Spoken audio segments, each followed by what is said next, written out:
Before we begin, let me warn you. This story is not for the faint of heart. Blood, bone, and screams will fill your ears tonight. If you dare to continue, hit subscribe, smash the like button, share this nightmare, and tell me in the comments where in the world you're listening from right now. Because after this tale, you may never want to be alone again. It started with a whisper. An abandoned farmhouse, sitting deep in the woods of Asheville County, where no birds sang and no animals dared to tread. Locals called it the Harvest House. Its windows were black sockets, its roof sagging like the spine of a corpse. They said the family who once lived there vanished one harvest night in 1973. Some claimed they were taken. Others said they never left. But I had to see it for myself. I was a documentarian, obsessed with forgotten places. I craved the rot, the mold, the hidden stories that festered in the dark corners of history.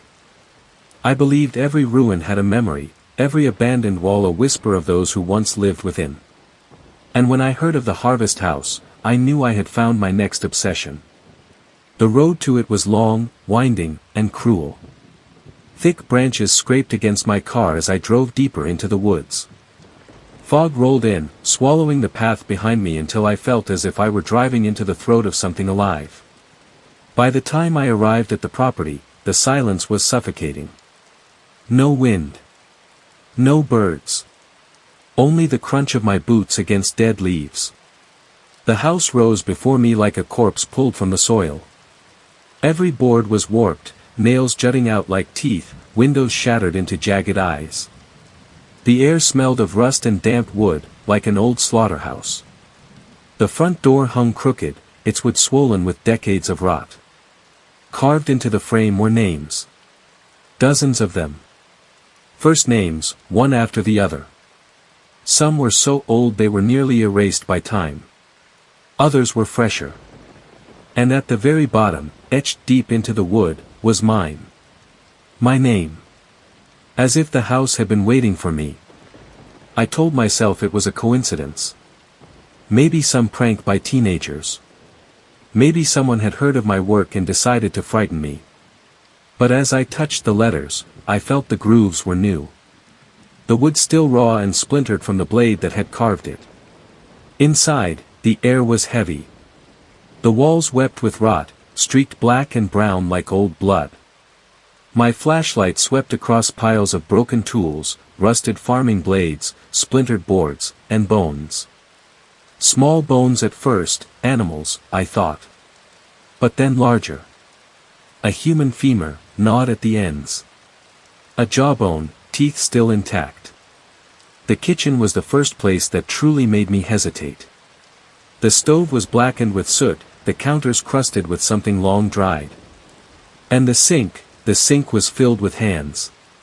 Dozens of them. Severed at the wrist, stacked atop one another like discarded dolls. Some shriveled and gray, others fresher, their nails still clean, their skin still pink. And written above them in something dark and sticky, scrawled across the tile in dripping letters. Feed the house. The smell was unbearable. Iron and rot mixed into a stench that made bile rise in my throat. But I couldn't turn back. I had come too far. I told myself it was a setup, a performance piece, a cruel prank. But deep down, I knew the truth. I moved through the house, room by room. In the living room, the wallpaper peeled like flayed skin, curling down in strips. A rocking chair creaked though no one sat in it. The floorboards groaned as though they resented my weight.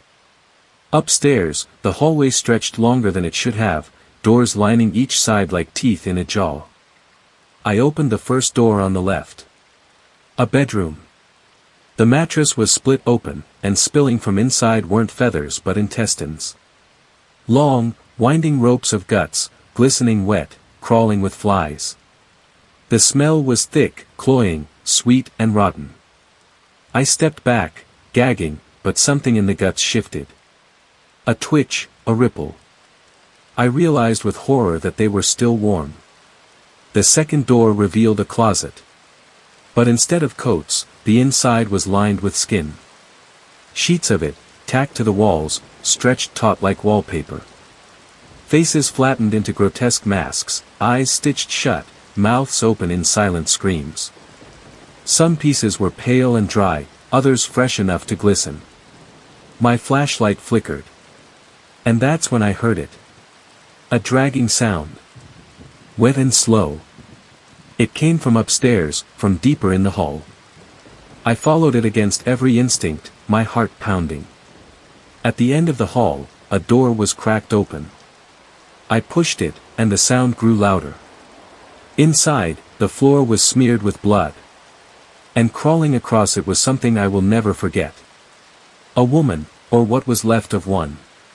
Her torso was split open, ribs cracked apart like a butchered carcass. Her intestines spilled out behind her as she dragged herself forward with trembling arms. Her skin was gray, her lips sewn shut with wire, her face half gone. Yet somehow, she moved.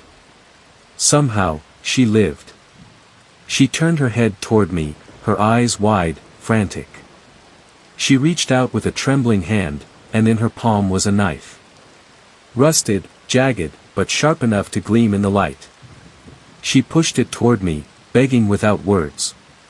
Her sewn lips quivered, and a wet gurgle seeped through them. I should have run. I should have screamed. But I stepped forward. And I took the knife.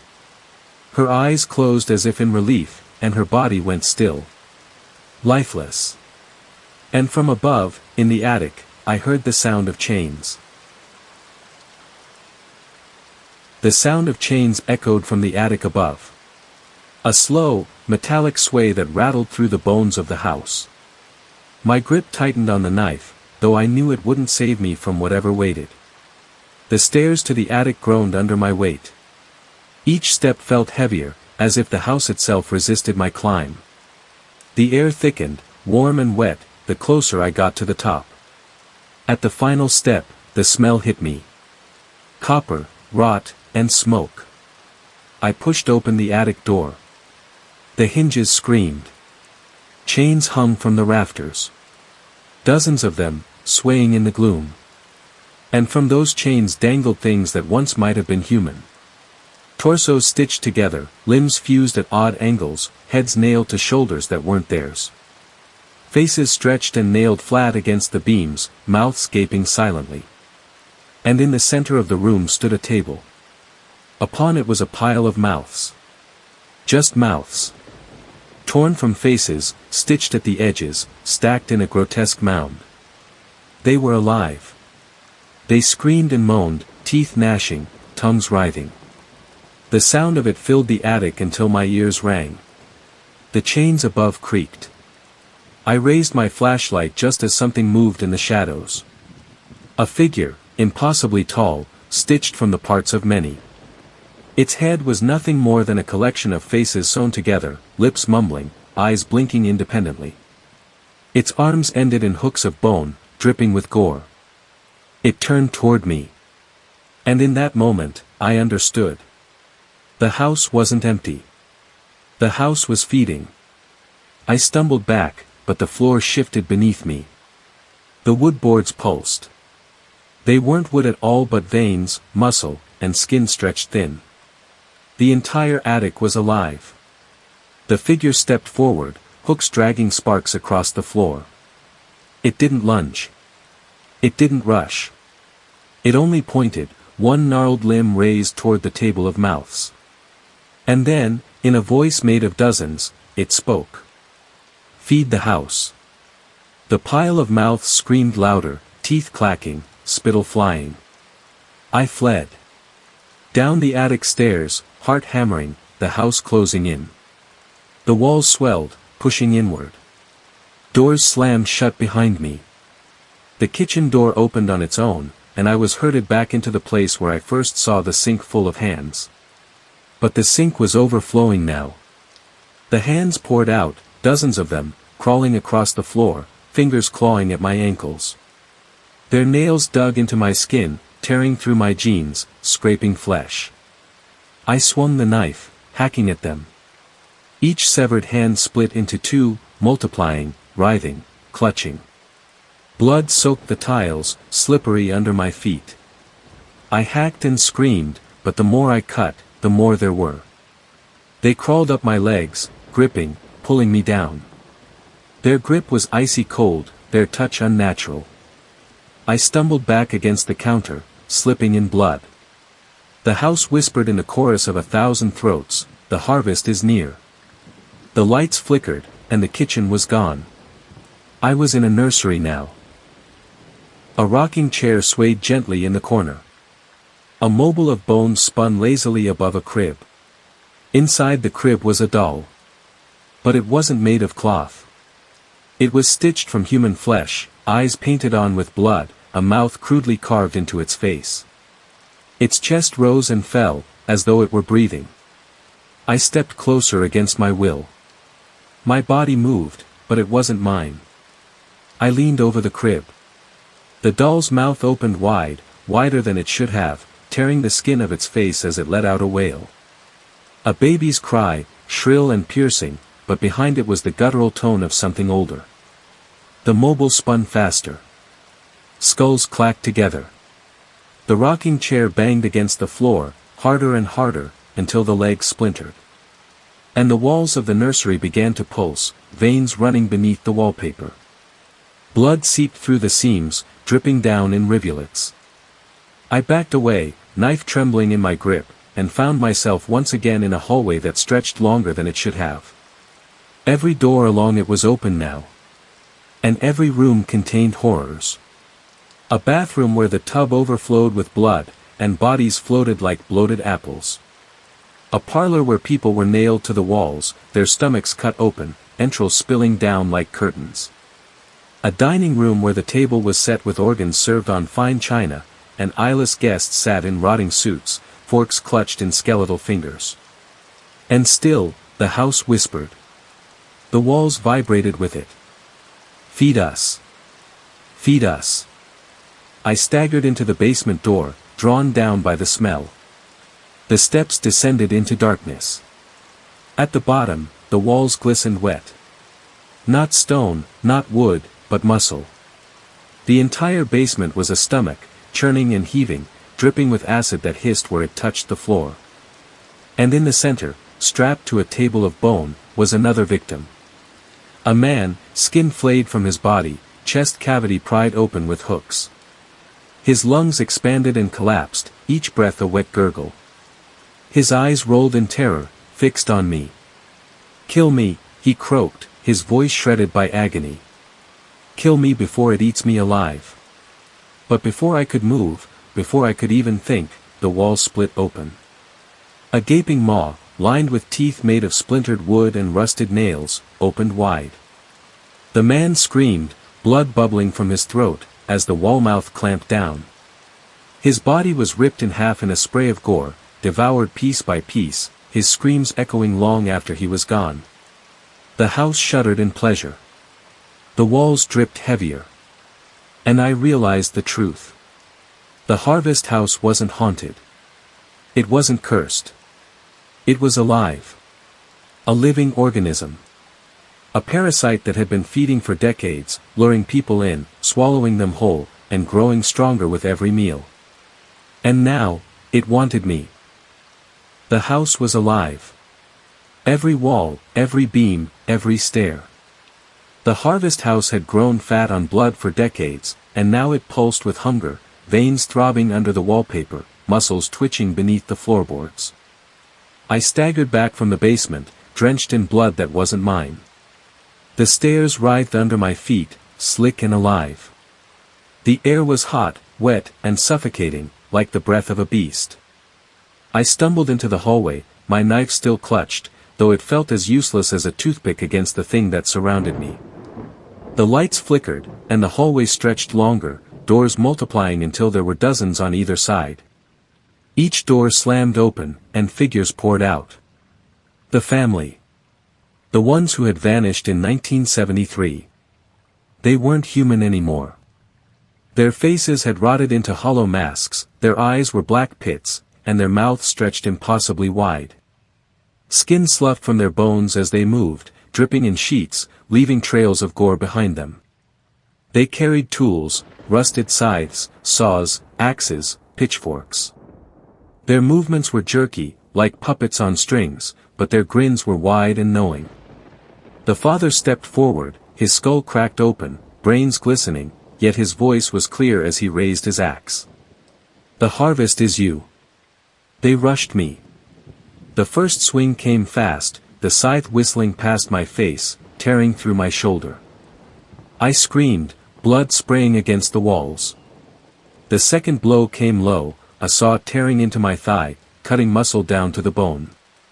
I swung the knife wildly, stabbing one of them in the gut.